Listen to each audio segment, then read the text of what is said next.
Zachée vient au-devant de Jésus-Christ pour arranger sa vie, mais il ne parle pas que de lui, il parle des fautes qu'il a causées dans la vie des autres et il promet de restituer. Voici une mauvaise manière de confesser. Je fais mal à mon épouse, je lui parle méchamment. Et au lieu de dire, Blanche, pardonne-moi, je vais vers Dieu. Seigneur, pardonne-moi, j'ai mal parlé à ma femme. Si elle m'entend prier, elle va dire, non, tu n'as pas blessé Dieu, c'est moi que tu as blessé, tu me demandes pardon. Nous avons un problème, nous blessons les hommes, mais nous allons auprès de Dieu pour demander pardon sans demander pardon aux hommes. Si tu blesses un homme, tu dois lui demander pardon. Ne demande pas pardon à Dieu seulement parce que tu n'as pas blessé seulement Dieu, tu as aussi blessé l'homme. Tu parles mal à ton frère, demande-lui pardon. Ne dis pas, Seigneur, j'ai blessé les gens avec ma langue. Non, je suis là, j'ai mal. Viens me guérir, dis-moi que tu m'as fait du mal. Tu demandes à Dieu pardon, pardon Seigneur j'ai volé. Mais si tu as la voiture de voler, va rendre cette voiture. Tant que tu n'as pas restitué, Dieu ne te pardonne pas.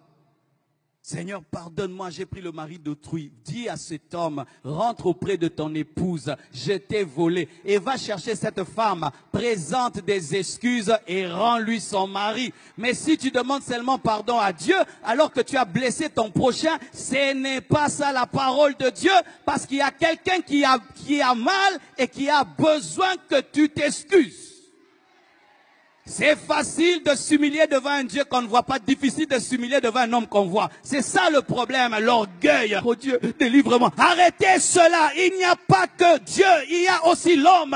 Quand tu fais du mal à un homme, c'est vers l'homme que tu dois aller. Tu fais du mal à tes parents, tu présentes des excuses à tes parents au lieu de faire des jeûnes et des retraites. Mais tu es tout le temps dans les prières. Jésus, guéris-moi, délivre-moi mon caractère. Non, va présenter des excuses.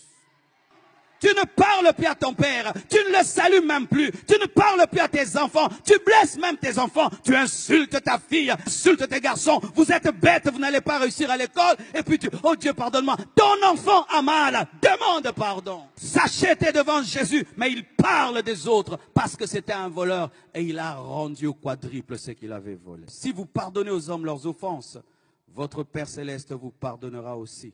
Mais si vous ne pardonnez pas aux hommes, votre Père ne vous pardonnera pas non plus vos offenses. Quand tu as des hommes prisonniers dans ton cœur et dans ta vie sent mauvais. Et quand tu dis, Seigneur, pardonne-moi, il sent une mauvaise odeur, des brebis prisonnières dans ta vie et dans ton cœur.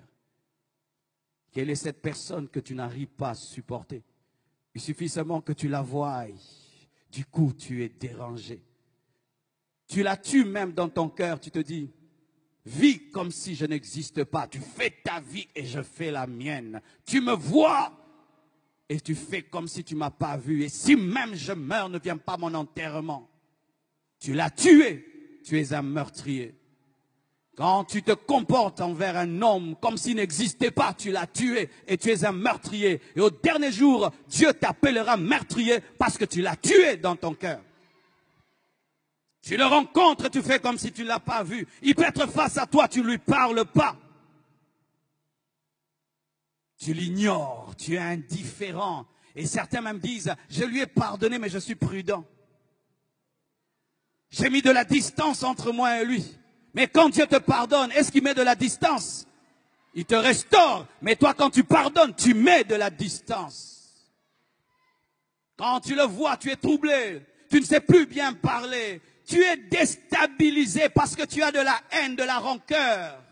Voici ce que tu vas faire pour arriver à pardonner à cette personne. Commence à la bénir dans la prière. Un jour, une femme est tombée malade. Elle souffrait d'un problème gastrique. Elle est allée voir son pasteur. Et elle a dit, pasteur, prie pour moi. Et Dieu révèle au pasteur, cette femme ne sait pas pardonner. Il faudrait qu'elle puisse pardonner. Elle a dit, je ne peux pas. Et le pasteur lui dit, chaque jour, commence à bénir cette personne. Commence à bénir. Elle a commencé à bénir. Au début, c'était difficile. Oh Dieu, bénis-le. Ah non, il m'a fait trop de mal. Ah. Mais après, Seigneur, bénis-le. Seigneur, bénis, bénis. Et un jour, elle vomit une boule comme ça, avec des tentacules. Le pardon l'a guérie et l'a libérée. Lorsque tu as de la haine, ce n'est pas d'abord la personne qui est haïe qui souffre, c'est toi qui souffres parce que tu ne te sens pas à l'aise. C'est toi qui souffres en premier parce que quand tu pries, Dieu ne t'exauce pas et toi, tu n'es pas à l'aise. Quand tu vois cette personne, tu es dérangé. Elle n'est pas dérangée, mais c'est toi qui es dérangé. Libérez les captifs. Libérez les captifs. Ouvrez vos prisons. Ouvrez les prisons de vos cœurs. Téléphone cette personne. Dis à cette personne, je t'aime, je te pardonne. Et je t'assure que tu vas l'amener au Seigneur par ton pardon. Beaucoup qui êtes chrétiens en ce lieu, vous n'arrivez pas à amener vos familles vers Christ. Pourquoi? Vous vivez dans la haine et dans la rancune. Tu as de la haine pour un païen. Tu as de la haine pour un païen. Tu es chrétien, mais tu as de la haine pour un païen. Comment il viendra à l'église? Toi qui es chrétien, tu ne sais pas pardonner. Saluez ceux qui ne vous saluent pas. Dites bonjour à ceux qui ne vous saluent pas. Écris-lui un SMS, je te pardonne. Même si c'est ton copain qui t'a déçu et qui a pris quelqu'un d'autre. Même si c'est la personne qui a tué ton père, tu dois pardonner. Même si c'est la personne qui est allée, qui a détruit ta réputation, tu n'es plus respecté, tu dois pardonner. Pourquoi? Parce que Dieu t'a tout pardonné. Jésus est mort pour tous tes péchés. Il est mort pour tous tes péchés. Et s'il a tout pardonné, tu dois aussi tout pardonner. Soyez parfaits comme votre Père Céleste est parfait. Lorsque Dieu répand sa pluie, il la répand sur les sorciers et sur les chrétiens. Lorsqu'il envoie le soleil sèche le vêtement du sorcier et du chrétien. Si Dieu peut aimer le mauvais et le bon, toi aussi. Pourquoi tu réclames aux gens d'être parfaits pour les aimer? Es-tu parfait? Que celui qui est parfait en ces lieux, qu'il lève sa main. Lève ta main si tu es parfait. Tu n'es pas parfait, hein? Alors pourquoi tu n'es que dans la condamnation? Il a fait ça, il a fait ça, il a fait ça. C'est pourquoi toi aussi tu as fait ça, tu as fait ça et tu as fait ça. Et d'ailleurs, si on ne met pas ce que tu as fait, mettons les pensées. Tu as pensé ça. Car certains ne font pas le mal, mais ils pensent le mal. Et pour Dieu, la pensée est égale à l'action. Écoutez mes frères et sœurs. Quand je vous vois et je vous parle ainsi, c'est parce qu'une fois dans ma vie, j'ai vu ce qui se passe après la mort. Et depuis que j'ai vu cela, j'ai décidé, quand je parle aux hommes, de leur parler des choses importantes pour leur éternité.